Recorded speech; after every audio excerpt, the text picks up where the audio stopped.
রাস্তাঘাটে তো আমার টিচার দাঁড়ায় আছে। প্রকৃতি প্রকৃত মানুষ তৈরি করবে বা প্রকৃত শিক্ষা রেসপন্সিবিলিটিকে বাদ দিয়ে একা একা ভালো থাকবে। এটা তো ব্যবহারটা বন্ধ করে খাও, এটা হয়তো পারবেন, ঠিক আছে, কিন্তু একা একা ভালো থাকা সম্ভব নয়। ধর্মের ব্যবসায়ী মগ্ন যে সভ্যতা তার অমৃত চাই না। আমরা আড্ডার যে ক্যানভাসটা আমরা দেখি, সেখানে গবেষক, সাহিত্যিক, চিকিৎসক, বিজ্ঞানী আছেন, রাজনীতিবিদ আছেন। সেই আড্ডার ক্যানভাসটাকে কিন্তু আমি একটা আলটিমেট গোল ছিল একটা পয়েন্টে, সেটা হচ্ছে সত্য বল সুপথে চল ওরে আমার জীর্ণ মতবাদ সব ইতিহাস হবে, পৃথিবী আবার শান্ত হবে, পৃথিবী আবার শান্ত হবে। সুপ্রিয় দর্শক, আসসালামু আলাইকুম। ভয়েস অফ ভুবন মুন্সির চ্যানেল থেকে আপনাদের সবার জন্য শুভকামনা রইল। আমাদের সাপ্তাহিক আয়োজন আড্ডার দ্বিতীয় পর্বে আমরা আজ হাজির হয়েছি। স্পেসিফিক কোনো প্রসঙ্গে আড্ডা হবে না, আড্ডার যে মেজাজটা থাকে সবসময়, যে কোনো প্রসঙ্গ থাকবে না, কোথা থেকে কোথাও যাচ্ছি, হয়তো একটা বৃক্ষে উঠছি, কোন ডালে যাব, কোন দিকে যাব, সেই প্রসঙ্গগুলো নির্ধারিত না। অর্থাৎ যেখানে মন ছুটে যায়, যেখানে ভালো লাগা থাকে, গল্প থাকে, সেখান থেকেই একটু একটু করে ঘুরে আসা। এই স্বভাবজাত যে আড্ডাটা, সহজাত আড্ডার প্রকৃতি, সেগুলো নিয়ে আজকে আপনাদের সাথে হাজির হয়েছি। আমাদের সাথে আছেন আব্দুল আলিম স্যার, আরিফুল ইসলাম স্যার। তাদেরকে নিয়ে আমরা ইনফরমালি আড্ডা, গান, আলিম স্যার গান পারে সেই গানগুলো শোনার চেষ্টা করবো। আরিফুল ইসলাম স্যার নচিকেতার ভক্ত। আমরা প্রথম আড্ডার, দ্বিতীয় আড্ডার যে আলোচনায় প্রায় 3 বছর আমি নচিকেতার একাধারে শুধু নচিকেতার গান শুনেছি। একনিষ্ঠ ভক্ত, এবং তারকে খুব ভালোভাবে ইনফ্লুয়েন্স করেছে তার বোধের জায়গায় সমাজ সচেতনতা, দ্রোহ, প্রেম এবং সামাজিক অসঙ্গতি, এই সমস্ত ব্যাপারগুলোর ক্ষেত্রে নচিকেতা একটা বিরাট ভূমিকা পালন করেছে। নচিকেতার যে গান, সুর, এই প্রসঙ্গগুলো নিয়ে আজকে আমরা কথা বলবো। শেষ পর্যন্ত সবাই সাথে থাকবেন এবং এই সংক্ষিপ্ত পরিসরে জমি একটা আড্ডা দিব সবাইকে নিয়ে। আর কোনো মন্তব্য যদি থাকে অবশ্যই সেটা কমেন্টস বক্সে জানাবেন। ধন্যবাদ আজকের স্টুডিওতে আসার জন্য আব্দুল আলিম স্যার এবং আরিফুল ইসলাম স্যার। ধন্যবাদ স্যার আলোচনার এই তৃতীয় পর্বে ডাক দেওয়ার জন্য। আজকের আড্ডার পর্বটা হচ্ছে আলিম স্যার অনির্ধারিত আর সহজাত গল্প নিয়ে শুরু করতে যাচ্ছি। সেই গল্পের জায়গা থেকে যদি শুরু করি, আপনি হচ্ছেন একাধারে শিক্ষক, তারপর আবার সঙ্গীত শিল্পী, লালন এবং হাসন রাজা, লোকসঙ্গীত, এগুলোর আবার বিচ্ছেদ, এইগুলোর উপরে মোটামুটি আপনার মাটির যে গান, জীবনের গান, আত্মার যে গান, সেই গানগুলোর ক্ষেত্রে আপনার যে সুরের ধারা, একদম মাটি থেকে জন্ম নেওয়া যে সুর, হৃদয় ছুঁয়ে যাওয়া, সেই সুরগুলোই হচ্ছে অমায়িক। তা আজকে শুরুর দিকে যদি কথা বলি, তাহলে একটা গান দিয়ে শুরু করি আমরা আড্ডার প্রসঙ্গ। ধন্যবাদ শাকিল স্যারকে, পাশাপাশি আজকের আড্ডার যারা দর্শক সকলকে ধন্যবাদ। শুরু করছি হাসন রাজার একটি গান দিয়ে। লোকে বলে ও বলে রে ঘর বাড়ি বালা নাই আমার, লোকে বলে ও বলে রে ঘর বাড়ি বালা নাই আমার, কি ঘর বানাইমু আমি শূন্যের মাজার, লোকে বলে ও বলে রে ঘর বাড়ি বালা নাই আমার, লোকে বলে বলে রে ঘর বাড়ি বালা নাই আমার,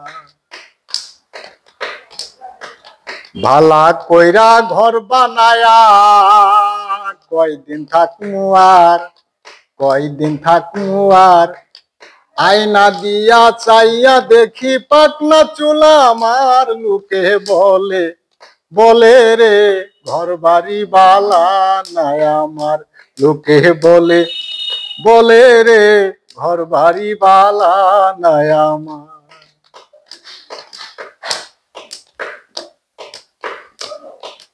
কি ঘর বানাইলাম আমি শূন্যের মাজার, লোকে বলে বলে রে ঘর বাড়ি বালা নাই আমার, লোকে বলে বলে রে ঘর বাড়ি বালা নাই আমার।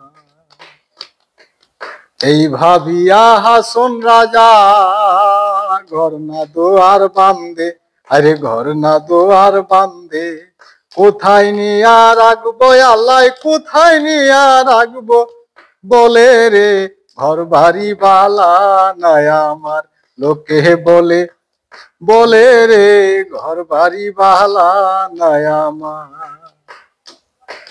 কোথায় নিয়া রাখবো আল্লাহ তাই ভাবিয়া কান্দে, লোকে বলে বলে রে ঘর বাড়ি বালা নাই আমার, বলে রে ঘর বাড়ি বালা নাই আমার।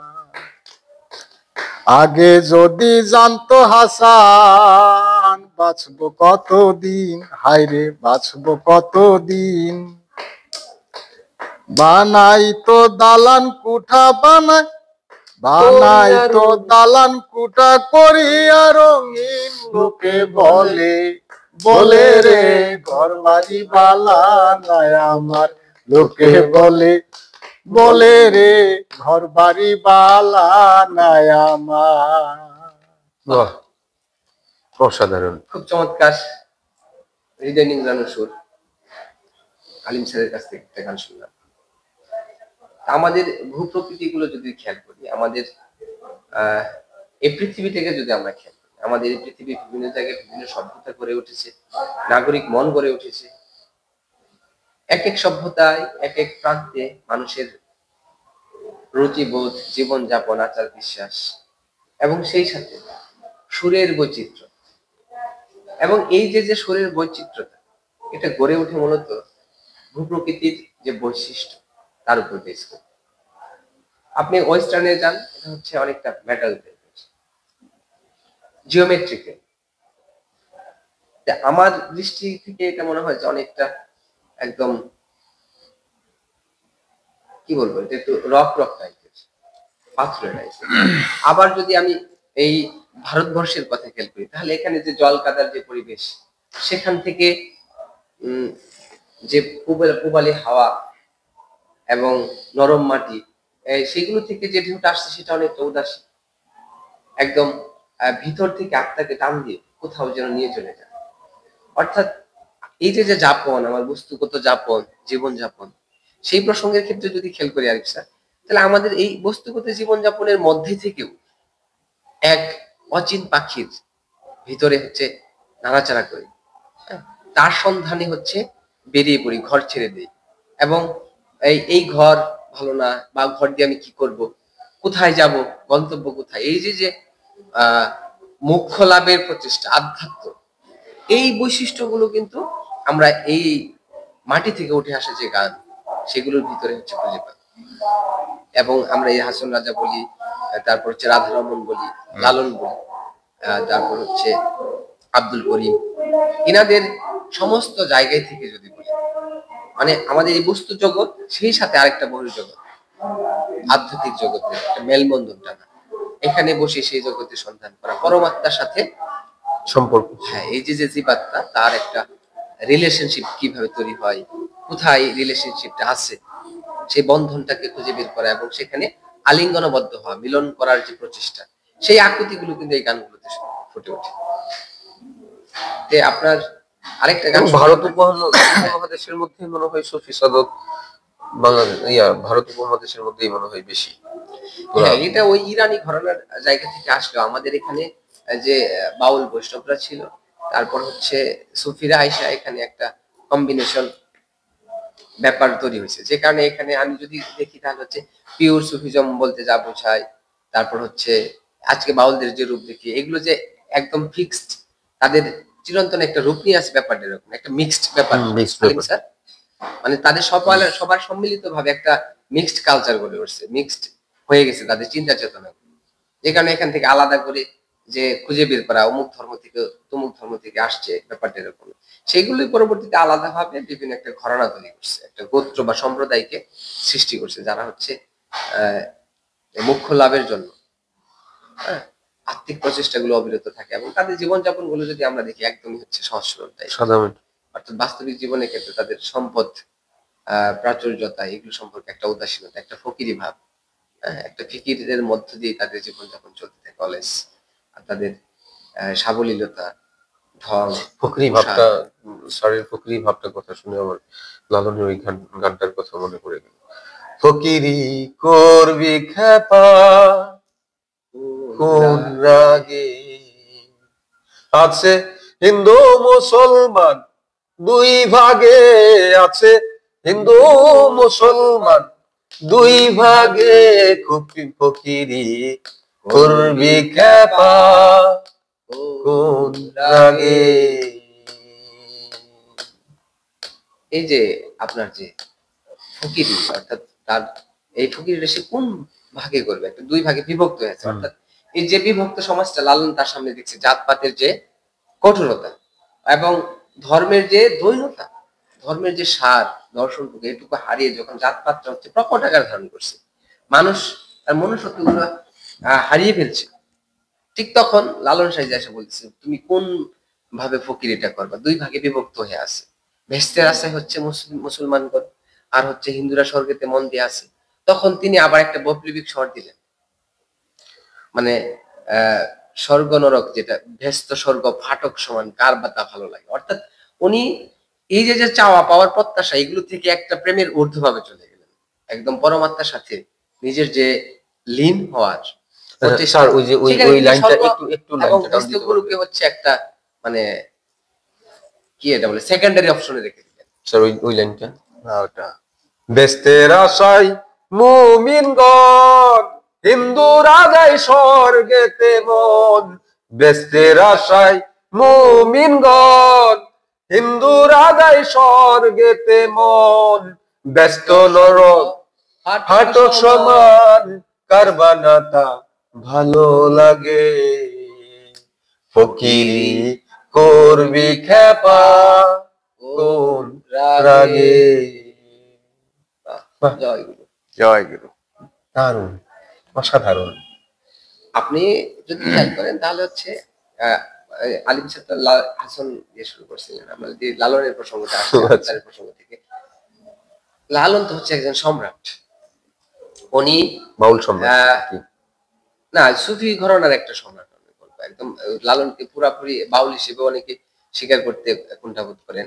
হ্যাঁ, উনি উনি সমন্বিত একটা রূপ ছিলেন, ওনার ওখানে অনেক ব্যাপার উঠে আসছে, বৈষ্ণব বাউল বলি বা অপরাপর সুফিজমদের ঘটনা সবগুলো উঠে আসে, যেমন লালন লালন হয়ে উঠছে, সবকিছুকে নিয়ে লালনই একটা ঘটনা হয়ে উঠছে। আপনার যদি লালন সাজির যে যখন আগমনটা সেই সময়ের ক্ষেত্রে যদি আমরা বলি, মানে আমি সবসময় লালন সাজিকে একজন বিপ্লবী হিসেবেই দেখি। অর্থাৎ একটা প্রসঙ্গ, আমার পথ পদ্ধতি, আমার চিন্তা চেতনা, আমার দর্শন, আমার সাধনা, এই সমস্ত কিছুর ক্ষেত্রে আমার আলটিমেট গোলটা কি, একটা প্রশ্ন থাকে না। আমি একটা পথ নিয়ে আসছি, একটা পদ্ধতি নিয়ে আসছি, প্রেমের গল্প বলতেছি।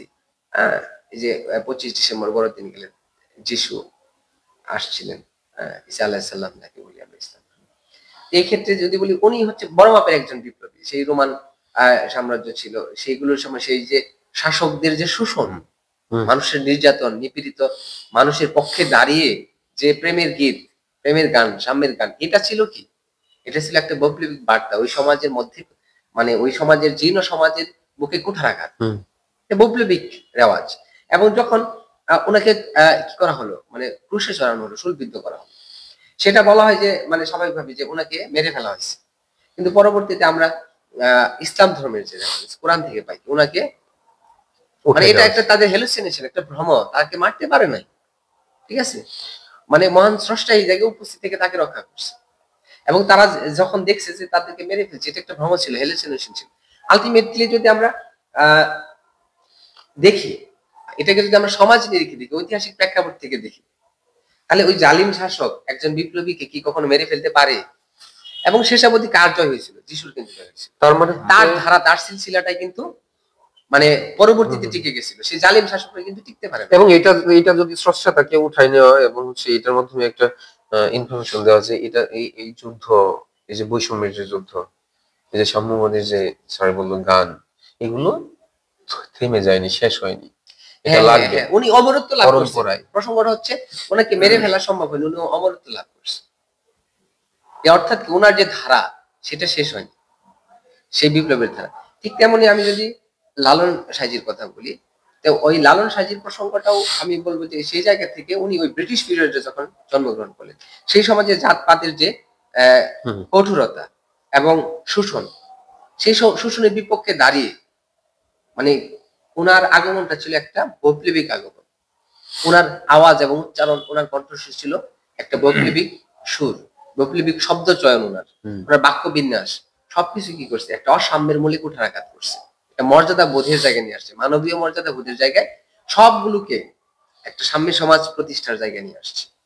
আর একটা গানে আছে যে এমন মানব সমাজ। শাকিল ভাই যে কথাটা বললেন যে জাতপাতের যে প্রসঙ্গটা, লালন গানের মধ্য দিয়ে যে জাতিগত যে বৈষম্য, এই বৈষম্য থেকে আমরা বের হয়ে একটা অখণ্ড মানব জাতি বা অখণ্ড মানব সমাজ বিনির্মাণের যে আকুতি আকাঙ্ক্ষা, লালনের অসংখ্য গানের মধ্য দিয়ে এগুলো প্রকাশিত হয়েছে।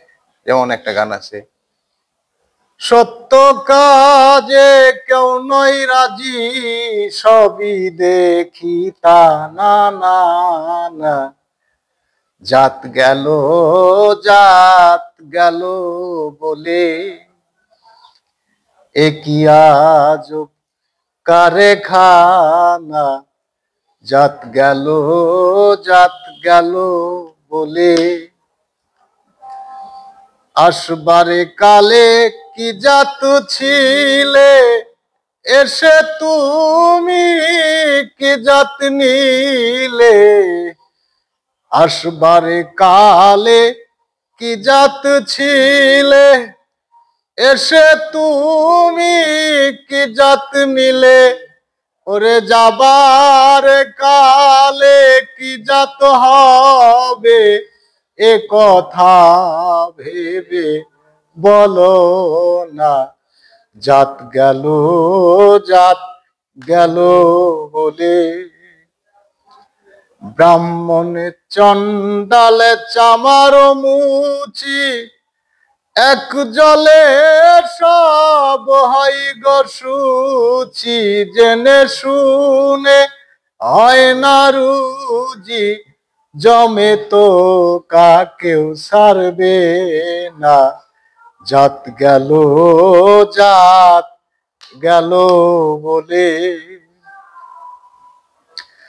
গোপনে যে বেশ্যার ভাত খায়, তাতে ধর্মের কি ক্ষতি হয়, গোপনে যে বেশ্যার ভাত খায়, তাতে ধর্মের কি ক্ষতি হয়, লালন বলে জাত কারে কয়, লালন বলে জাত কারে কয়, এ ভ্রম তো গেল নারী, জাত গেল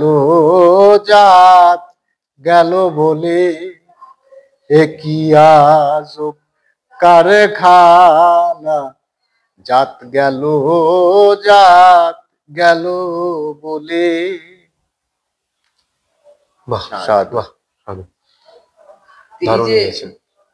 সাইজের যে গান, সাইজের যে কালাম, সেটা তো বৈপ্লবিক কুঠারাঘাত না। এই যে জাত গেল বলে একটা কি মানে একটা ফাটক তৈরি করে রাখছে, একটা ভণ্ডামি তৈরি করতেছে একটা প্রসঙ্গ। মানে এই যে বলতেছে যে গোপনে যে এই কাজ করতেছে, ওটাকে বলে হ্যাঁ, একসাথে মিশলে, একসাথে বসলে, একসাথে খাইলে জাত চলে গেছে, অথচ গোপনে আর অনেক কিছু হয়ে যাচ্ছে। দেখেন এইখানে জাত যাচ্ছে। এইটা ছিল ওই সমাজের একদম জাতের মূলে কুঠারাঘাত। আপনি শুধু ওই সমাজের কথা বলতে পারবেন না, আপনি শুধু ওই সমাজের কথা বলতে পারবেন না। আপনি বর্তমান ভারত উপমহাদেশে দেখেন, ধর্মকে আলাদা করে তুমি মুসলিম, তুমি হিন্দু, আমি হিন্দু, এরকম ভাবে ভারত বাংলাদেশ অর্থাৎ যে ধর্মান্ধতার প্রসঙ্গটা এখনো শেষ হয়নি। মধ্য দিয়ে যে আমরা ব্যাপক একটা যাত্রা, এটা যাত্রা, শুধু জাত বলতে একটা ধর্মের ব্যাপার বলা হয়েছে, মানবিক সাম্যবাদী যে সমাজ সাম্যবাদী যে সমাজ বিনির্মাণের ব্যবস্থা, যে হ্যাঁ, হ্যাঁ, প্রত্যয়, সেই যাত্রা কিন্তু শেষ হয়নি এখন। এবং এখনো পর্যন্ত কিন্তু সেই ধর্মকে আধার করে সেই ব্যবসা বাণিজ্য, হ্যাঁ, তারপর হচ্ছে নিজেদের আখেরে গোছানো, অর্থাৎ শতভাগে বিভক্ত হওয়া, এই প্রসঙ্গগুলো চলতে আছে। এবং আমরা কিন্তু জানি যে বিভক্তির পথই হচ্ছে ইবলিসের পথ, ঠিক আছে। বিভক্তি হচ্ছে, ডিভাইড করাই হচ্ছে ইবলিসের প্রথম মানে প্ল্যান, প্রথম পরিকল্পনা, যে আগে ভাগ করো। হ্যাঁ, ভাগ করার পরে মধ্য দিয়ে কি জন্ম নেয়? বিভেদ। বিভেদের মধ্য দিয়ে বিশৃঙ্খলা, আর মানব সমাজে বিশৃঙ্খলা সৃষ্টি করাটাই হচ্ছে ইবলিসের কায়েম করা, জাহিলিয়াত কায়েম করা। এই প্রসঙ্গগুলো কিন্তু আমরা তাদের প্রত্যেকের গানের ভিতর থেকে পাই। এরপরে যদি আমি বলি, সাজিদ একটা গান ছিল যেটাকে আমি বলি প্রারম্ভিকা বা সূচনা, সাজিদ গানের, এটা আমার একান্ত কনসেপ্ট। এবং প্রিয় দর্শক, আজকের আলোচনার ক্ষেত্রে আপনাদেরকে একটা বিষয় স্মরণ করে রাখি, আমি বা আলিম স্যার আসলে আমরা কেউই লালন গবেষক নই, হ্যাঁ? আমাদের তথ্য উপাত্ত, আমাদের জানা বোঝা সবকিছু হচ্ছে আমাদের মতামত। এগুলোকে একদম বিভিন্ন পুস্তকের নিরিখে রেফারেন্স কোড দিয়ে না, আমরা লালন তো ভালো লাগে, এবং এই যে মাটির সুর, ফাটির সুর, এই সুরটার একটা আত্মার সাথে মিশে আছে। আমরাও বেড়ে বলে ওঠা ওই কি বলবো, এই বেড়ে বলে ওঠাটা গ্রামে, পাহাড়ের পাদদেশে, ধরতে গেলে বনে জঙ্গলে, সেই বিলের ধারে, এই যে বেড়ে বলে ওঠা প্রকৃতির সন্তান হিসেবে, এর ভিতর থেকে যা কিছু প্রকৃতিগত স্পর্শেই জন্মগ্রহণ করেছে, কৃত্রিমতা বিবর্জিত, সেগুলোর প্রতি হচ্ছে আজন্ম একটা টান। সেই টানের জায়গা থেকেই আলোচনাগুলো করতেছি। আমার কাছে মনে হয় লালনের প্রারম্ভিক হচ্ছে আরিফ স্যার, এটা যে ওই সত্য বল সুপথে চল, প্রারম্ভিকা যাকে বলা হয়, সূচনা, হ্যাঁ, যে আপনি কোথাও প্রবেশ করতে যাচ্ছেন একটা আধ্যাত্মিক জগতে অথবা বাস্তবিক ক্ষেত্রে একটা শুদ্ধ জগতে, শুদ্ধ মানুষ হিসেবে নিজেকে গড়ে তোলার যে প্রত্যয় রাখতে চাচ্ছেন, হ্যাঁ, সেটা আপনি কিভাবে শুরু করবেন? আপনি যদি মনে হয় লালন পাঠ করেন, তাহলে শুরুর দিকে হচ্ছে, আপনি যদি লালনকে ধারণ করে পাঠ করতে চান, তাহলে মনে হয় শুরুটাই হবে এটা দিয়ে, যে সত্য বল সুপথে চল, এটা দিয়ে, হ্যাঁ। এবং এরপরে ক্রমশ ডিপ যাবেন। লালন হচ্ছে একটা সমুদ্র, হ্যাঁ, ডুব দিলে হচ্ছে একটা ডুব চলতেই থাকবে আপনার, কিন্তু ডুবের প্রস্তুতি পর্বতে যেটা থাকে সেটা হচ্ছে এই গানটা, আমার মতামত। মনে আছে না গানটা? সম্পূর্ণ মনে নাই। সত্য বল সুপথে চল ওরে আমার মন, সত্য বল সুপথে চল রে আমার মন। আরেকদিন শোনাবো না দর্শক, সম্পূর্ণ মুখস্থ করে। ওকে, আমরা ইনশাআল্লাহ অপেক্ষায় থাকলাম। গান শুনবো অন্য কারোর। আলিম স্যার মনে আরেকটা গান এই খুঁজতেছে মেবি, একটা গান আপনি আপনার মতো করে গান। আমরা লালন প্রসঙ্গে ছিলাম, আমরা যেহেতু আড্ডার সুপ্রিয় দর্শকের, যেহেতু এটা আড্ডার একটা প্রসঙ্গ, হুটহাট করে একটা প্রাসঙ্গিকতা চেঞ্জ হয়ে যেতে পারে। আপনারাও সেই আজকের আড্ডাটাকে একদম সহজ আড্ডা হিসেবেই আড্ডা মনে করে এর সাথে থাকতেন। আমরাও এইভাবেই কথা বলার চেষ্টা করতেছি একদম বিভিন্ন প্রসঙ্গগুলোকে নিয়ে। এবং আপনারা যদি চান, আপনাদের মতামতের ভিত্তিতে আমরা নেক্সট টাইম হচ্ছে সুনির্দিষ্ট কোনো মানুষ, সেটা ব্যক্তিত্ব, সুনির্দিষ্ট কোনো ব্যক্তিত্ব, সেটা লালন হাসান বা পলিটিক্যাল পার্সন, আধ্যাত্মিক পার্সন, তারপর হচ্ছে আপনার সামাজিক কোনো ইস্যুগুলোকে নিয়ে, এগুলো আমরা বারবার হাজির হবো। আপনাদের যদি কোনো প্রসঙ্গ থাকে, মন্তব্য থেকে, সেটাও জানাবেন, যে এই প্রসঙ্গটা নিয়ে আমরা হাজির হতে পারি। যে আলিম স্যার, আরিফ স্যার, আলিম স্যার গান শুনি, একটু পরে শুনি আলিম স্যারের কাছ থেকে গানটা। আপনার যে প্রসঙ্গটা ছিল, আমরা এর আগের আড্ডাতে আপনার কাছ থেকে নচিকেতা সম্পর্কে শুনছিলাম। আমি যদি বলি, এটা কিন্তু সবকিছু বলতেছে আমার দৃষ্টিভঙ্গি হচ্ছে যে ঘরানায় আমি লালনকে দেখি, সেই ঘরানাটাই কিন্তু আমি নচিকেতাকেও দেখি, সেই ঘরানাকে চেকিয়ে দেখি আমি। কেন দেখি? মানে আসলে একজন সুফি সাধকের ক্ষেত্রে যদি বলি, বা একজন বাউল সাধকের কথা বলি, একজন ধর্ম গুরুর কথা বলি, তাহলে সকলের ক্ষেত্রে মূল লক্ষ্যটা কি, ইন্টেনশন কি, উদ্দেশ্যটা কি, কোথায় পৌঁছতে চায়, কি করতে চায়, সেটা হচ্ছে মানব কল্যাণ, সামাজিক বিশৃঙ্খলা, অসঙ্গতি, এগুলোকে দূর করে দেখেন এইখানে মানব কল্যাণ করাটা হচ্ছে সকলের আলটিমেট গোল। পথ পদ্ধতি ভিন্ন, যে কারণে নচিকেতার যে সুর সমাজের অসঙ্গতির বিপক্ষে দাঁড়িয়ে দ্রোহের যে সুর, হ্যাঁ, সেটাকেও আমি একই ঘটনার একটা কাতারে রাখি। অথবা আমরা আড্ডার যে ক্যানভাসটা আমরা দেখি, সেখানে গবেষক, সাহিত্যিক, চিকিৎসক, বিজ্ঞানী আছেন, রাজনীতিবিদ আছেন, সেই আড্ডার ক্যানভাসটাকে কিন্তু আমি একটা ক্যানভাস হিসেবে দেখি। অর্থাৎ তাদের আলটিমেট গোল ছিল একটা পয়েন্টে, সেটা হচ্ছে মানব কল্যাণ। জি দেখেন এখানে বিষয় হচ্ছে যে নচিকেতা, হাসান রাজা, লালন, আব্দুল করিম, মানে আপনি গান থেকে আধুনিক থেকে বাউল, কিংবা ধরেন হচ্ছে অন্য কিছু, সবকিছুই হচ্ছে মানে ওই যে একটা কথা বললেন যে প্রারম্ভিক ইয়ের লালন সাইজির প্রারম্ভিক কথা, সত্য পথে সত্য বল, সুপথে চল, ওরে আমার মন। ব্যাপারটা হচ্ছে পরের যে একটা লাইন ছিল, পরের দ্রব্য পরের নারী হরণ করো না। আচ্ছা, এই যে যে মানে একটা ব্যাপার দেখছেন, একদম টোটালি বস্তুগত থেকে সামাজিকতা। সামাজিক, এটাই ব্যাপারটা হচ্ছে যে আসলে আমরা ব্যক্তিগতভাবে সাধারণ যারা মানে স্বাভাবিক মানুষ, যারা গতানুগতিক, তারা তো আর হচ্ছে এটা বুঝবে না। দেখেন তারা হচ্ছে একটা মানে যে কোনো জায়গাতে ও হচ্ছে সত্য বলতেছে না মিথ্যা বলতেছে, নাকি গুটিবাজি করতেছে না হালাল খাইতেছে না হারাম খাইতেছে, এগুলো কিন্তু সাধারণ মানুষ, যাদের মধ্যে আপনার মানে মানব কল্যাণ নিয়ে আপনি বললেন যে, কিংবা হচ্ছে সৃষ্টির যে মানে সৃষ্টির সমস্ত সৃষ্টির কল্যাণে যে কাজ, এগুলো কিন্তু বুঝে না সাধারণ মানুষ। তো সাধারণ মানুষ কিন্তু আধ্যাত্মিকতা বুঝে না, সাধারণ সাধারণ মানুষ কিন্তু পরমাত্মার সাথে সম্পর্ক করা এটাও বোঝে না। তো এটা হচ্ছে একটা ব্যাপার যে আপনি যখন হচ্ছে পরমাত্মার সাথে সম্পর্ক করবেন, কিংবা হচ্ছে আধ্যাত্মিকতা, আধ্যাত্মিকতা বলতে কি, আত্মার সাথে দেহের যে একটা সম্পর্ক করা, এটাই তো মানে আপনি তো মানে ওই যে দুইটা পার্ট, একটা হচ্ছে আপনার ভিতর আর একটা হচ্ছে বাহির, পরমাত্মার সাথে সম্পর্ক স্থাপন এবং করা। সাধারণ মানুষ প্রসঙ্গে আপনি যেটা বলছেন, যে শেষ করে আমি কথা বলি, এটা কিন্তু হচ্ছে সাধারণ মানুষ এরা এটা বুঝবে না।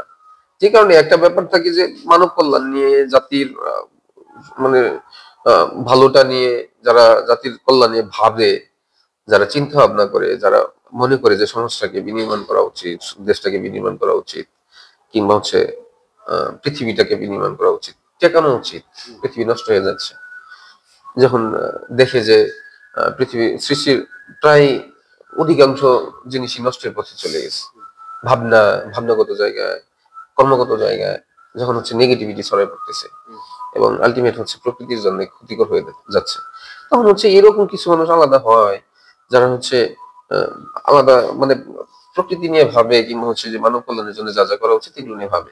ওইখান থেকে হচ্ছে আপনি শিল্পী বলেন, আজকে আজকে লালন সাইজির কথা বললেন, লালন সাইজি বললেন যে বৈপ্লবিক একটা সুর, বৈপ্লবিক একটি মানুষ।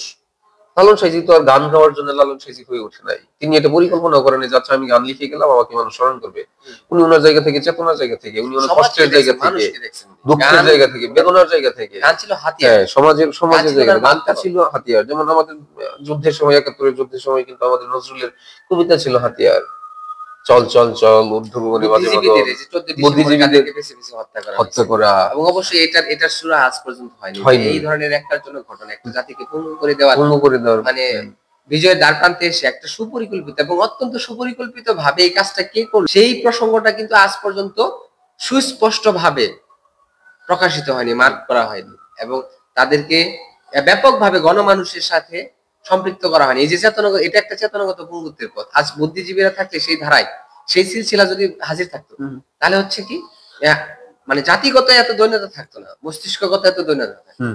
যে দেশে বসে যে বিদেশের যে মানে থাকো দেশে গীত গাও নাঙের, দেশে বসে যে নাঙের গীত গাওয়ার প্রসঙ্গটা দেশে এত হাজির থাকতো। এবং ওইটা দেখেন ওই সময় দেখেন ওদের কাছে কিন্তু অস্ত্র ছিল না। ওদের কি অস্ত্র ছিল? বুদ্ধি ছিল, জ্ঞান ছিল, প্রজ্ঞা ছিল, এটাই অস্ত্র ছিল। সেই কারণে হচ্ছে তাদেরকে হত্যা করা হয়েছে, এটাকে ভয় পাইছে। যেমন ওই জায়গা থেকে আপনার হচ্ছে লালন একজন মানে বিপ্লবের, হ্যাঁ তার সুর, তার কথার শব্দচয়ন, তার উত্থান, সুরের উত্থান পতন সবগুলোতে একটা বৈপ্লবিকতা বিদ্যমান। হ্যাঁ, তো ওই জায়গা থেকে হচ্ছে যারা এই ধরনের এবং প্রাথমিক স্টেজে থাকে, আমি মনে করি আমার জায়গা থেকে, তখন হচ্ছে তারা কোনো শিল্পী, কোনো কবি, কোনো লেখক তাকে ফলো করে, তার গান শুনে, তার লেখা পড়ে, এরকম। তো ওই জায়গা থেকে আমরা লালন সাইজির গান শুনছি, আমরা হচ্ছে নচিকেতার গান শুনছি, আমরা নজরুলের আহ কবিতা পড়েছি, আমরা হেলাল হাফিজের দ্রোহের কবিতা পড়েছি। এগুলো হচ্ছে পরিবর্তনের জন্য, নিজেকে এবং সমাজকে পরিবর্তনের জন্য, বিনির্মাণের জন্য, একটা তাড়না থেকে। গানটা ওই সমসাময়িক যে সমাজ ব্যবস্থা, সমাজের অসঙ্গতি, সেইগুলো তাদের দেখেন, আমার তাদের গানে, নচিকেতার কথা, তাদের কবিতায় নচিকেতার এই গানটা আমার খুব, আমি যদিও আমি গান গাইতে জানি, আমার ফাটা গলা, তারপরে আমি মাঝে মধ্যে গাই। একটা গান আমি একটু গাই। শুধু বিষ, শুধু বিষ দাও, অমৃত চাই না। শুধু বিষ, শুধু বিষ দাও, অমৃত চাই না। অমরত্বের লোভ করুক বিক্ষোভ, অমরত্বের লোভ করুক বিক্ষোভ। জীবনকে যদি দাও নীল বিষাক্ত চোখ, থাকবে না, থাকবে না, থাকবে না ক্ষোভ। আমার মৃতদেহে ঝুলবে নোটিশ বোর্ড, কর্তৃপক্ষ দায়ী নয়।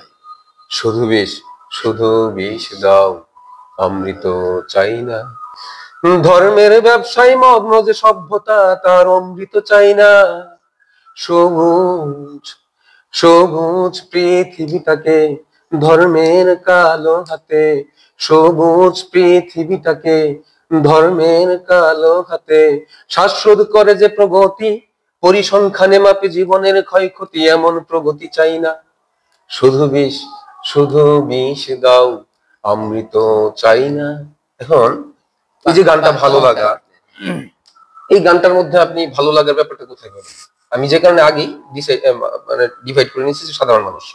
এখন একটু সাধারণ মানুষকে যদি, যার চিন্তা চেতনায় দেশ নাই, দেশপ্রেম নাই, যার চিন্তা চেতনায় মানব কল্যাণ, তার যে আবর্তটা, মানে তার আবর্ত দৈনন্দিন সংগ্রামের আবর্ত, সংসার, তার কাছে এই গানটা কি ভালো লাগার কোনো বিষয় আছে? বোধের একটা উৎকর্ষতার প্রসঙ্গ আছে এখানে, মানে এটাই যে আমরা যখন হচ্ছে একটা প্রেম আমাদের মধ্যে, দেশপ্রেম বলেন আর জাতির দেশ বিনির্মাণের প্রেম বলেন, এটা যখন যাচ্ছে, তখনই আমাদেরকে নচিকেতা, তখনই আমাদেরকে লালন সাইজি, তখনই আমাদেরকে নজরুল আমাদেরকে কি করছে। ঘটনা যে আমরা যদি বলি নচিকেতার এই ঘটনার এই মানে কোন প্রেক্ষাপট থেকে শুধু বিষ চাচ্ছে, এটা হয়তো বোধগম্য হবে না যে সাধারণ মানুষের কথা বলে, কিন্তু এই ধারাও কিন্তু থেমে নাই। এই ক্ষেত্রে কিন্তু ওই যে একটা প্রসঙ্গ আপনার সাইজির যে সুরগুলা যদি বলি, সত্য কাজে কেউ নয় রাজি, সবই দেখি, মানে এই যে এই সুরটা কিন্তু তাদের চেনা, তাদের জানা, এইটা কিন্তু আবার তারা আত্মস্থ, যে কারণে দেখবেন এই মানুষগুলা কিন্তু সাইজি প্রচুর ভক্ত এবং ধারণ করে কালাম, আওরায় না, শুধু কালামকে ধারণ করে। দেখেন, ধারণ করার ব্যাপারটা এরকম না, আপনি ধারণ করলেন, একটা ঘরের মধ্যে ঢুকে গেলেন, আপনি ওইখান থেকে বের হইলেন না, এটা জাতির জন্য কোনো কল্যাণকর না। ধারণ করাটা ব্যাপার হচ্ছে যে আপনি সত্যটাকে ধারণ করবেন, লালনকে ধারণ করবেন। লালন যে বৈপ্লবিক জায়গাতে ছিল, যে ভূমিকা পালন করছে, আপনাকে সেটা করতে হবে। লালন যদি ঘরের মধ্যে ঢুকে যাইতো, তাহলে কিন্তু লালন আজকে আমাদের পর্যন্ত আসতো না। আজকে যারা, আমি বলবো না, আমি কাউকে নিয়ে হচ্ছে মন্তব্য করবো না, কিন্তু যারা আজকে লালনকে ফলো করতেছে, যারা যাকে ফলো করতেছে, কিন্তু ঘরমুখী যদি হয়ে যায়, আমি লালনকে ধারণ করলাম, আমি একটা ঘরে বসে পড়লাম, আমি কিছু আগরবাতি জ্বালাইলাম, আমি একটু বসে হচ্ছে লালনকে প্রচুর আমি কি বলে মানে আমার ভেতরে হচ্ছে কি বলে অনুভব করলাম, এটাতে কিন্তু জাতির কোনো ধরনের লাভ নাই, সমাজে কোনো ধরনের লাভ নাই। আপনি শুধু দেখতেছেন গানের জায়গা থেকে আপনি নেগেটিভ ভাবে নিচ্ছেন তাকে। এই জায়গা থেকে বেরিয়ে আসতে হবে। এই জায়গা থেকে বেরিয়ে এসে আধুনিক যে মানে সমাজ ব্যবস্থা আছে, এটার সাথে সমন্বয় করে লালনকে আরো উন্নীত করতে হবে।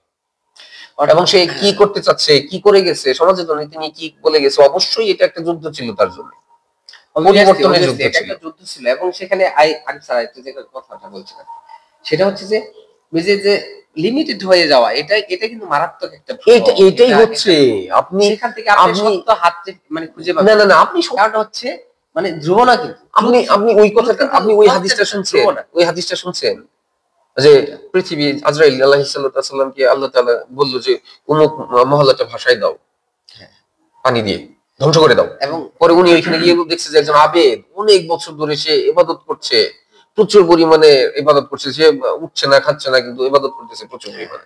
তখন বলছে যে তার ঘরটা আগে ধ্বংস করো, সেখান থেকে স্টার্ট করো। পরে বলছিল যে আল্লাহ, ইনি তো অনেক বড় আবেদ, আপনার সারাদিন গুণগান গাচ্ছে, সারাদিন ইবাদত করতেছে, আপনি এগিয়ে আগে। বললো যে সে একা করতেছে, সে কাউকে নিয়ে করতেছে না, যে কারণে হচ্ছে এই যে ধ্বংস হয়ে যাচ্ছে, তাদেরকে ফেলাইতেছে না, এই জন্য কিন্তু তাকে আগে ধ্বংস করার কথা বলছে।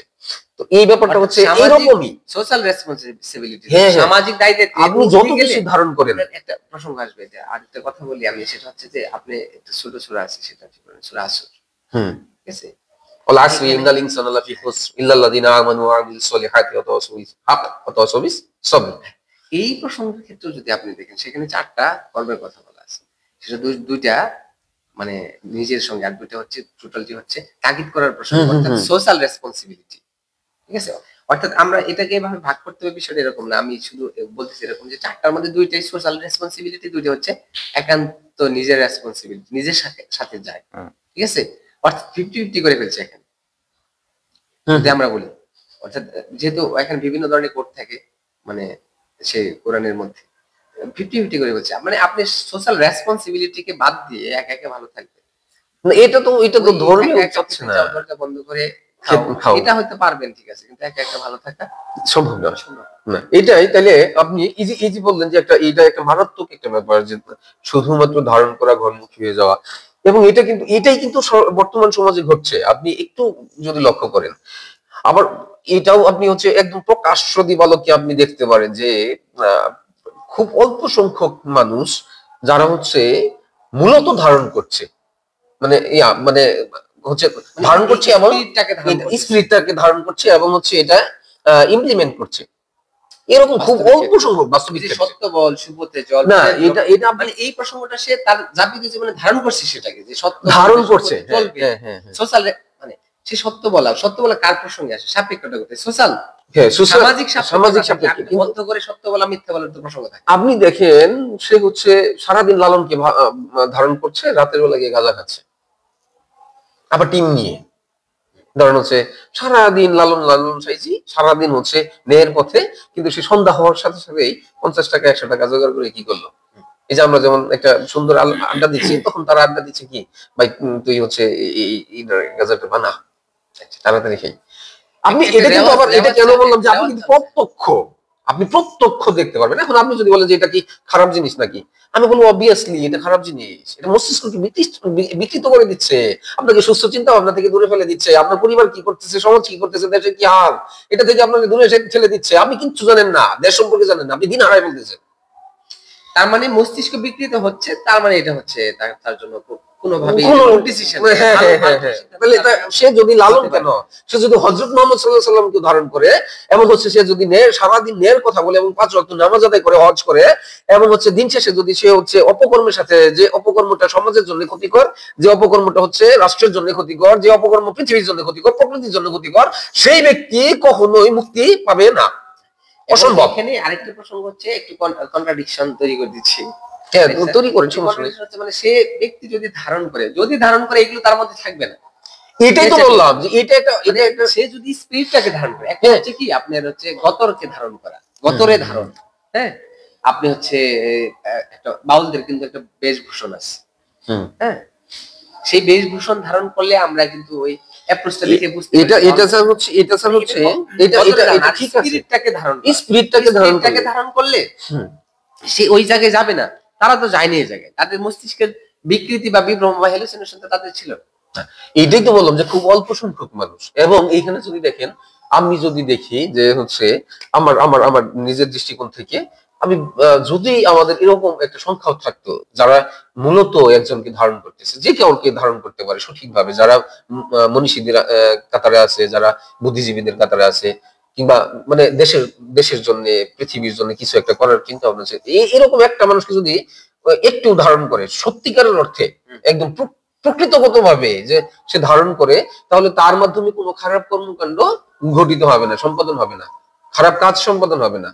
এবং যদি আপনি তাহলে দেখেন যে কারোর মধ্যেই নাই, দেশ নিয়ে দেশ গুলাই যাচ্ছে, কেউ চিন্তা করতেছে না, কেউ মিডিয়ার সামনে এসে কথা বলতেছে না, কেউ ক্যামেরার সামনে এসে কথা বলতেছে না, কেউ কোনোভাবে কোনো ধরনের কি বলে একটা প্রতিবাদ করতেছে না, তাহলে তাকেই আমি আমার দৃষ্টিকোণ থেকে বললাম যে তাকেই আমি কি করব, যে তুই নামমাত্র অনুসারী কিংবা নামমাত্র ধারণ করতেছিস, তোর মধ্যে কোনো ধরনের গুণাগুণ, দুর্বল কি ও কোনো কাজেরই না।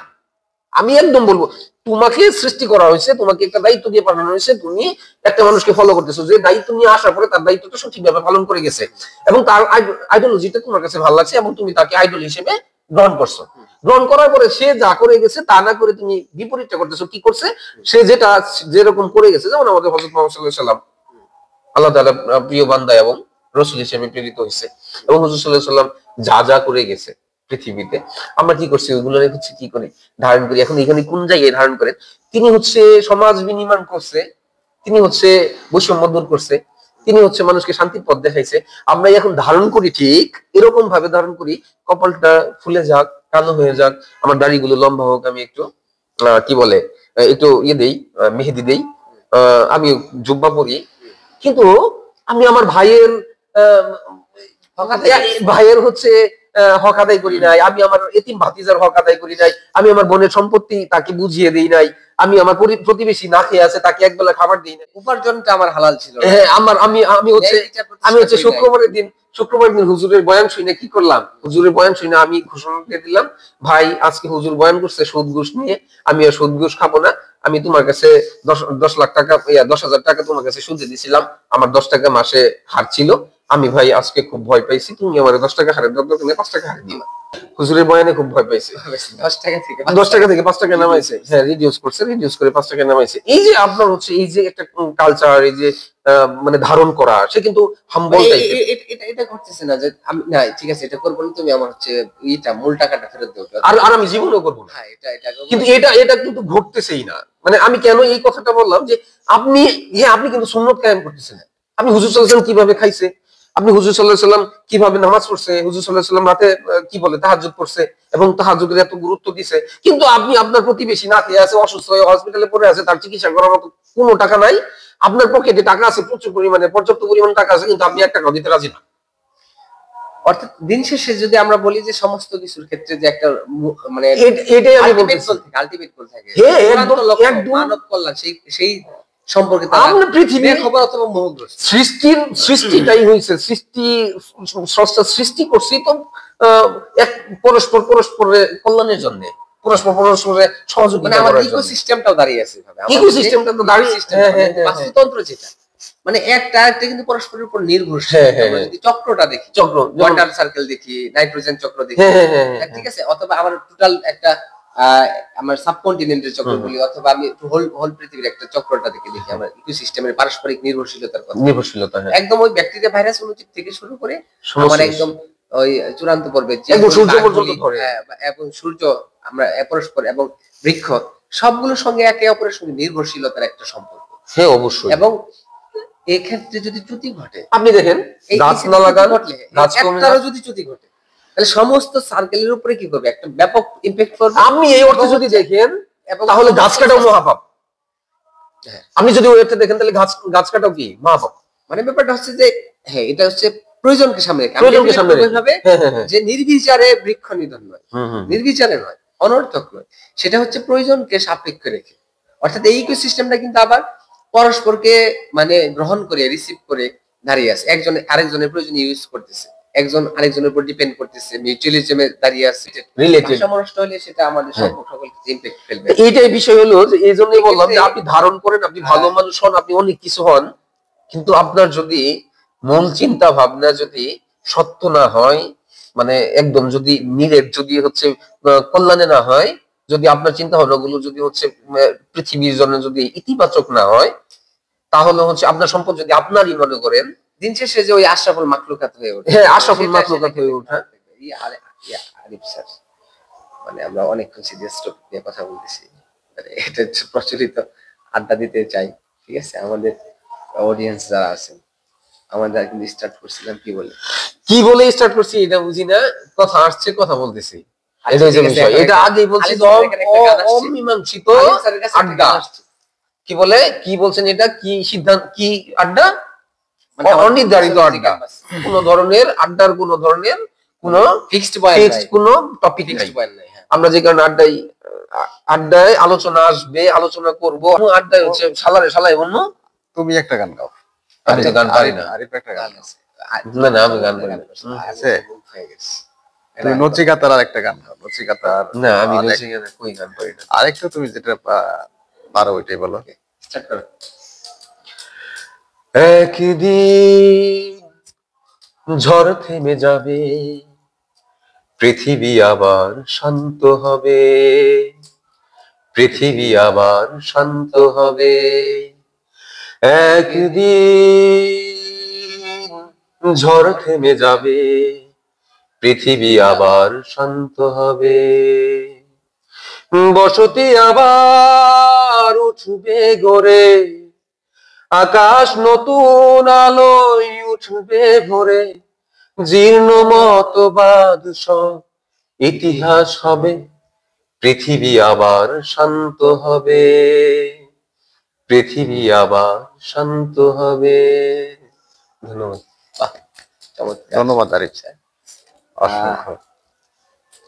আলিম স্যারের কাছ থেকে একটা গান শুনি, কথা আর বাড়াই না, অনেকক্ষণ কথা হয়েছে, অনেক তথ্য আলোচনা করছি, ঠিক আছে, অনেক মতামত না, সে উপলব্ধি- আলোচনা আপনি শেষ উপলব্ধি- করেন আর যাই করেন, দিন শেষে আপনাকে মানুষ হয়ে উঠতে হবে, দায়িত্বের জায়গাতে আসতে হবে, এবং আপনার দায়ী দায়ী হয়ে যে পৃথিবীতে আসছেন, আপনাকে যে সৃষ্টি করা হয়েছে সৃষ্টির দায়িত্ব নিয়ে, আপনাকে যে দায়িত্ব দিয়ে পাঠানো হয়েছে, গরু ছাগলেরও আপনার হচ্ছে জীবনচক্র দেখেন, আপনার জীবনচক্র দেখেন সেম, শুধুমাত্র বোধের বুধের জায়গা যে- থেকে, বোধের- বুধের জায়গা থেকে আপনি আলাদা, থেকে আলাদা। বুধের এই জায়গা থেকে বোধের আলাদা। ক্রিয়াতে যে- কেন আপনাকে বুঝ দেওয়া হইলো, কেন আপনাকে গরু বানানো হইলো না, কেন আপনি বানরের মতোই ছুটলেন না, কেন খাবার নিয়ে কারাকারি করলেন না, এটা কিন্তু আপনার একটু ভাবতে হবে। অর্থাৎ মানে যে বোধের ক্রিয়াতে আমাকে সক্রিয় হতে হবে, যদি সক্রিয় হতে বোধের হবে। ক্রিয়াতে আমি সক্রিয় না হই, তাহলে সেই যে জায়গা হচ্ছে মানব কুলের যে জন্মটা, সেক্ষেত্রে আমার ভাটা পড়ে যাচ্ছে। অর্থাৎ আমি একটা জীবকুলের আচরণ করতেছি, কিন্তু জীবকুলের আচরণ করতেছি, সেটা বিভিন্ন ধরনের জীবকুলের বিভিন্ন ধরনের ক্যাটাগরি আছে, তাদের সদস্য আছে আমাদের, সেই সমস্ত সদস্যের মতো আলোচনা করতেছি, কিন্তু হোমোসেপিয়ান্স এই যে যে মানে সেপিয়ান্স মানে হচ্ছে জ্ঞানী আর কি, বুদ্ধিবৃত্তিক, হ্যাঁ, এই হোমোসেপিয়ান্স এই সেপিয়ান্স হয়ে উঠতে পারতেছে না, জ্ঞানী না হয়ে না উঠতে না না, পারতেছে জ্ঞানী হয়ে উঠতে ঠিক পারতেছে। আছে? জ্ঞান, বা ওই যে মানুষ জ্ঞানটা তো আপনার হচ্ছে মনুষ্যত্বকে এখানে একটা ধারণ ব্যাপার করে মানুষ যে হয়ে ওঠা, সেপিয়ান্স হয়ে ওঠা, মানুষ হয়ে ওঠা, এখানেও তো একটা ব্যাপার আছে। এখানে বললে হচ্ছে অনেকেই নর্মালি নিবে, ব্যাপারটা হচ্ছে যে সমস্ত জ্ঞানই তো হচ্ছে আপনার হচ্ছে মানে জ্ঞান অর্জনের ব্যাপার না, কিছু জ্ঞান হচ্ছে ঐশ্বরিক। আপনি সবকিছু যে শিখবেন, জানবেন, বুঝবেন, ব্যাপারটা এরকম না। আপনি যখন হচ্ছে হ্যাঁ, পরমাত্মার সাথে সম্পর্ক ঘটাতে যাবেন, তখন হচ্ছে আপনার মধ্যে জ্ঞান জ্ঞান আসবে। এটা ক্ষেত্রে আরেক মনে হয় যে আমাদের যে প্রকৃতির সাথে যে রিলেশনটা, প্রাত্যহিক হুম। জীবন আচরণ, এই যে যে উপলব্ধিটা, এটার ভিতর দিয়ে মানুষের ভিতরে হচ্ছে কেন, তো এইটাই তো এটা বলবো। একটা তো হচ্ছে মানে ঐশ্বরিক বলতে অনেক ক্ষেত্রে তো একটা ব্যাপার থাকে, ধর্মের একটা প্রসঙ্গ থাকে, প্রফিট আমাদের ক্ষেত্রে বিভিন্ন প্রসঙ্গে মিরাকেল ঘটনা আছে, যেগুলো হচ্ছে আমরা অল্পকটে বিশ্বাস করি, এবং সেটা বিশ্বাসের অন্তর্ভুক্ত আমাদের। কিন্তু আমাদের ক্ষেত্রে যদি বলি, আমাদের ক্ষেত্রে বোঝাপড়াটাকে তৈরি করার উপায়, সহজ উপায় হচ্ছে প্রকৃতি পাঠ। প্রকৃতি প্রকৃত মানুষ তৈরি করবে বা প্রকৃত শিক্ষা দেবে। এই প্রকৃতির সাথে আমাদের যে প্রাত্যহিক রিলেশন, এই ধুলো বালি মাটি, তারপর হচ্ছে চারপাশের মানুষ, আমার ঘর দুয়ার, এবং নিজে আমি তো একটা পার্ট, আমি নিজেও তো একটা পার্ট, আমার মধ্যে তো আবেগ অনুভূতি কাজ করে, অথবা মানে আমার যে ইন্দ্রিয় জাত যে অভিজ্ঞতা, হুম। সেটার সঙ্গে যদি আমার একটা সংযোগ থাকে, তাহলে সেগুলো আমাকে কি করবে, মানে আমার কোনটা ভালো লাগে, কেন ভালো লাগলো, আমার মন্দ লাগলো কেন মন্দ লাগলো, সেটা তো অন্যের বেলায় খাটাইতে হবে। সেই বোঝাপড়া, আত্ম উপলব্ধি, হ্যাঁ, এটার মধ্য দিয়েই মোটামুটি আমরা একটা বেসিক, আপনি যেটা বলছিলেন যে সাধারণ মানুষ তো এগুলো বুঝে না, এর আগে বলছিলেন, ঠিক আছে, আমি ওই জায়গায় বলছিলাম যে আমি একটু কন্ট্রাডিকশন করবো এখানে, মানে একটা একটা বিরোধী, আপনার বাক্যের বিরোধী একটা মানে কেন সাধারণ মানুষ, যে কেন এইটা যদি থাকে, তাহলে হচ্ছে কি করবে, ওই যে একটা লাইন আছে না, বিশ্বজোড়া পাঠশালা মোর সবার আমি ছাত্র, আমি যদি সবার ছাত্র হয়ে উঠি, এইখানে ব্যাপার প্রকৃতি থেকে শেখার চেষ্টা করি, না না, এইখানে ব্যাপার হচ্ছে আমি সাধারণ মানুষ কারণ বলতে কি বলছি আপনাকে কি, বলি, আমি সাধারণ মানুষ আমি- বলতে আমি আপনি বলি, আপনি আমার কথাটা শুনলেন, আমার কথাটা শুনলেন, আপনি শেষ করেন। আমি সাধারণ মানুষ, কিন্তু সবাই মানুষ তো অসাধারণ, আশরাফুল মাখলুক, কিন্তু সাধারণ বলার কারণ হচ্ছে যে এই যে গরুদের মতো গতানুগতিক জীবনযাপন, না বোঝা, মানে একতরফা জীবনযাপন, আমার জমি, আমার জায়গা, আমার গাড়ি, আমার বাড়ি, আমার খাবার। আমি একটা কথা বললাম, যেটা বলছি, একজন মানুষ, আমি রিক্সা দিয়ে যাচ্ছিলাম, রিক্সা দিয়ে গেলে ওই রিক্সাওয়ালার কথা বলতেছিল যে কোন এক পারপাসে কথা হচ্ছিল, কথা বলে বললো ভাই, আমি জিজ্ঞেস করছি অমুকরে চিনেন কিনা, কেমন মানুষ, ওরা বললো হ্যাঁ চিনি তো, আমি যতটুকু জানি ভালোই মনে হয়, আমি তো পুরোটা জানি না।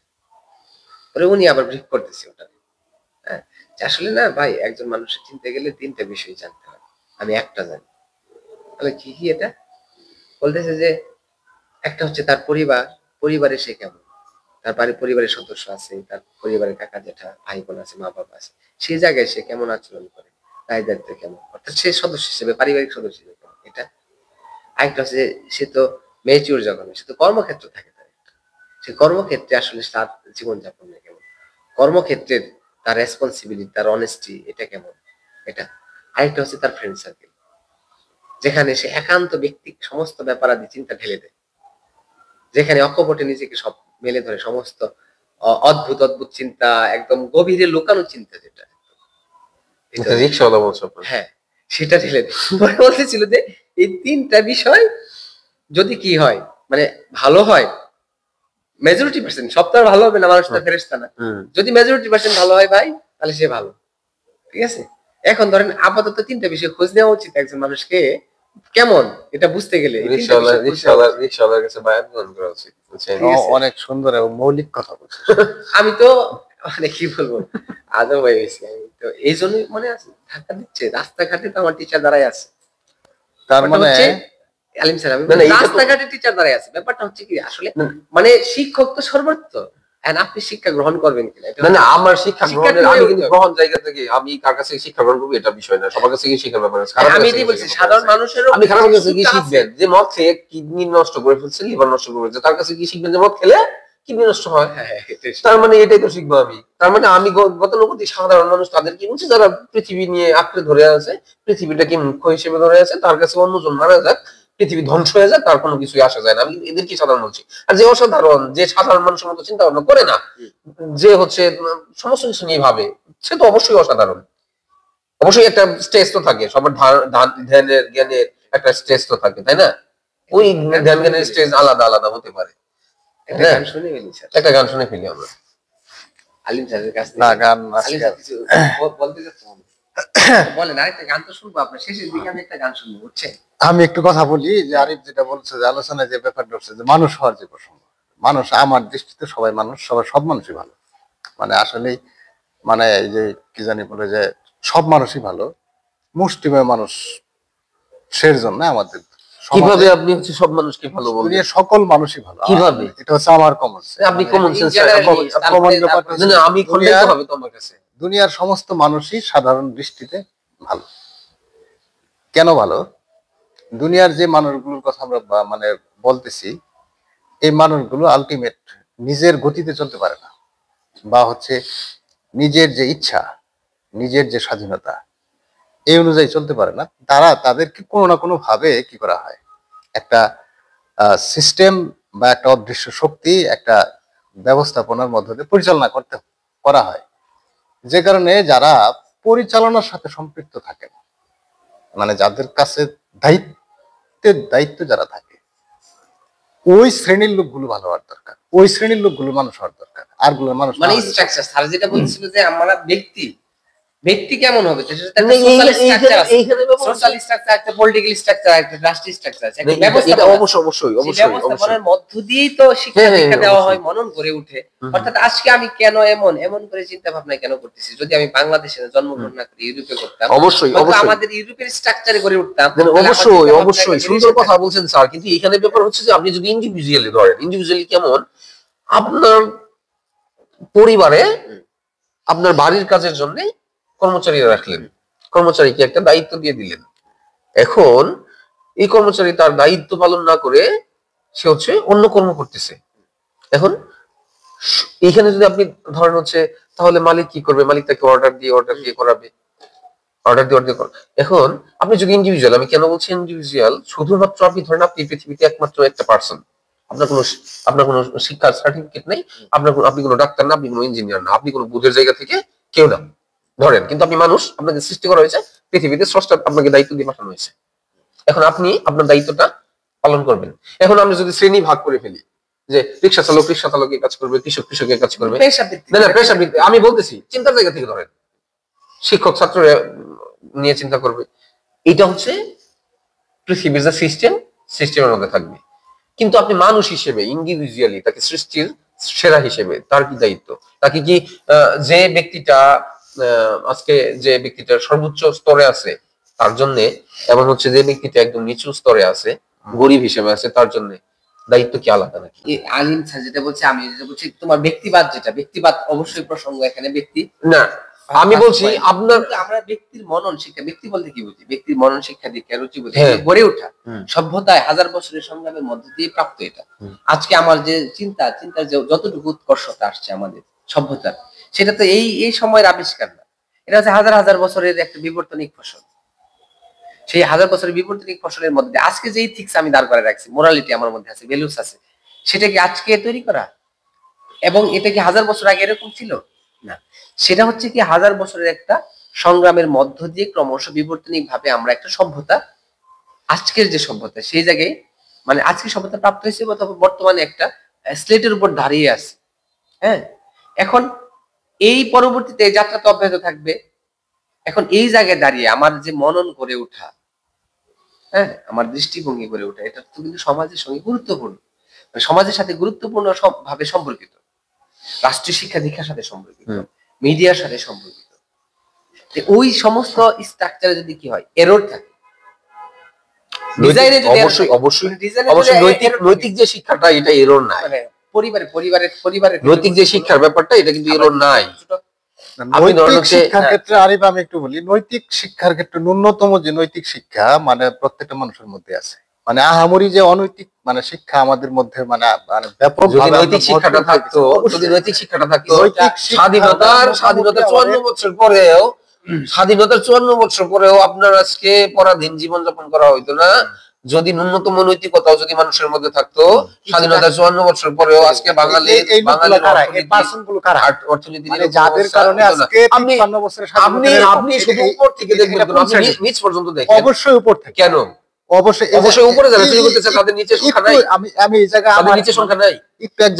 আপনি দেখেন, আপনি দেখেন দেশ চালানো না, শুনেন আমি এইখানে কথা বলি, আপনি দেশ চালাবেন, থামেন, আপনি দেশ চালাবেন, আপনি দেশ চালাতেছেন একদম শ্রমিক নিয়ে, আপনি দেশ চালাতেছেন একদম কৃষক নিয়ে। আপনি যদি অমুক দলের হচ্ছে শ্রমিক দল, অমুক দলের কৃষক দল, আপনি কাকে হচ্ছে ইনভলভ করেন এই চুরির মধ্যে? মানে চুরি করবার গেলে কি তোমার একলা চুরি করা যায়, বুঝো নাই?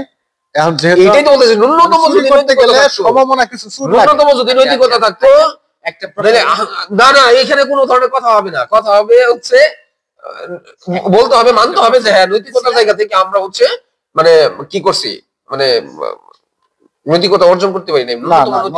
নৈতিকতা যে আমরা অর্জন করতে পারি না, এটা আমি মানে এটার সাথে আমি একটা প্রসঙ্গ হলো, আমরা নৈতিকতা অর্জন করতে পারি নাই। আমরা নৈতিকতা অর্জন, আমরা যতটুকু নৈতিকতা মানে ব্যাপারটা হচ্ছে পৃথিবীর সৃষ্টি থেকে শুরু করে আজ অবধি মানুষ তার কি করবে, তার চিন্তা চেতনা পজিটিভ যে বিকাশ, ইতিবাচক যে বিকাশ, এটা হবে। আচ্ছা, এটা বিকাশ হবে, এটা হবে। নৈতিকতা তো আর এমন একটা স্ট্রাকচার না, এটা হচ্ছে একটা লাট লাগাও, একটা স্ক্রু টাইট করো, এটা তো এরকম না। নৈতিকতা হচ্ছে এই মুহূর্তে দাঁড়ায় আমি নৈতিকতা আমার ভিতরে এস্টাবলিশ করতে পারবো। আমি এই মুহূর্ত থেকে কি করলাম, এই মুহূর্ত থেকে কোনো ধরনের অযাচিত চিন্তা ভাবনা করবো না, কুৎসিত চিন্তা ভাবনা করবো না। কিছুটা ভ্রম থাকুক, এটা নৈতিকতা ডেভেলপ করতে গেলে সময় লাগে না, নৈতিকতা ডেভেলপ করতে গেলে 1000 বছর লাগে না, নৈতিকতা জায়গায় দাঁড়ায় এস্টাবলিশ করা যায় ভিতরে। কিছুটা আমি যেটা বলি শুনেন না, কোনো শোনাশুনি নাই, বন্ধ করেন আপনার আড্ডা, শেষ করে দেবো।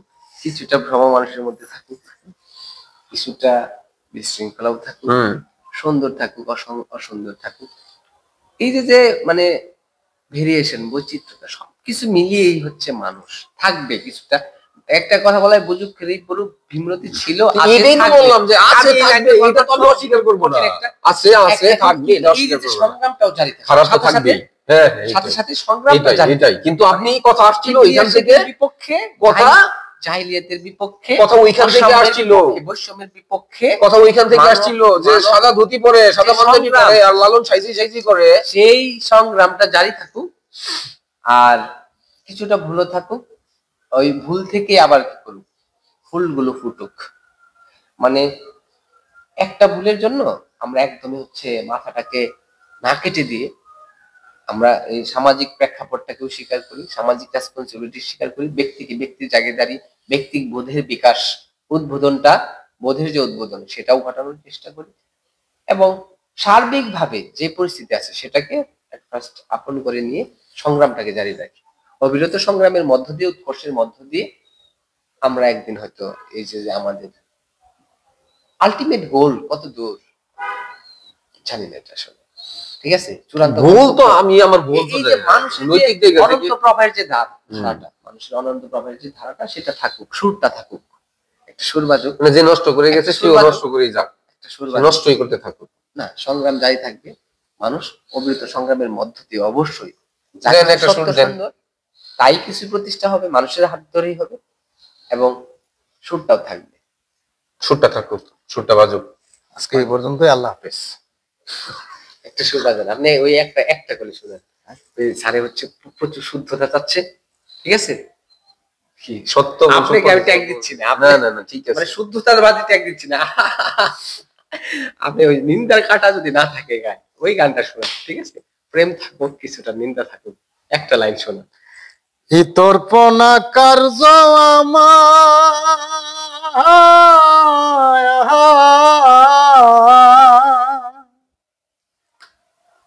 ঘটেছে অহর্নিশি,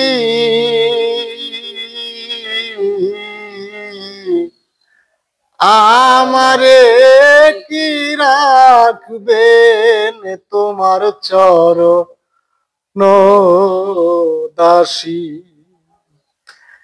আমারে কি রাখবেন তোমার চরণ দাসী, জঠর যন্ত্রণা পেয়ে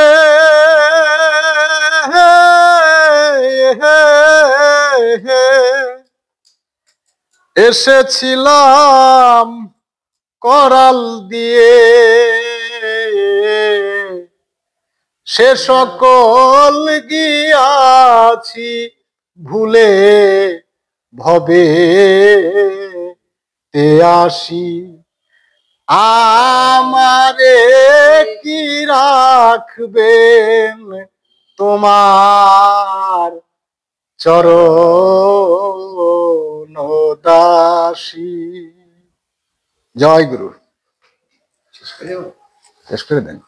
ভয়েস অফ ভুবন মুন্সির চ্যানেলে যারা হচ্ছে সম্পৃক্ত আছে, অনারেবল, সত্যি আপনারা হচ্ছে আমার কাছে ভালোবাসার এবং সম্মান, অন্তরঙ্গতার একটা রিলেশনশিপ আপনাদের সাথে গড়ে উঠবে ইনশাআল্লাহ সামনে দিনে দিনে। সেই সেই আড্ডার মধ্য দিয়ে, কথার মধ্য দিয়ে প্রাণের সাথে প্রাণটাকে আমরা মেলাবো ইনশাআল্লাহ।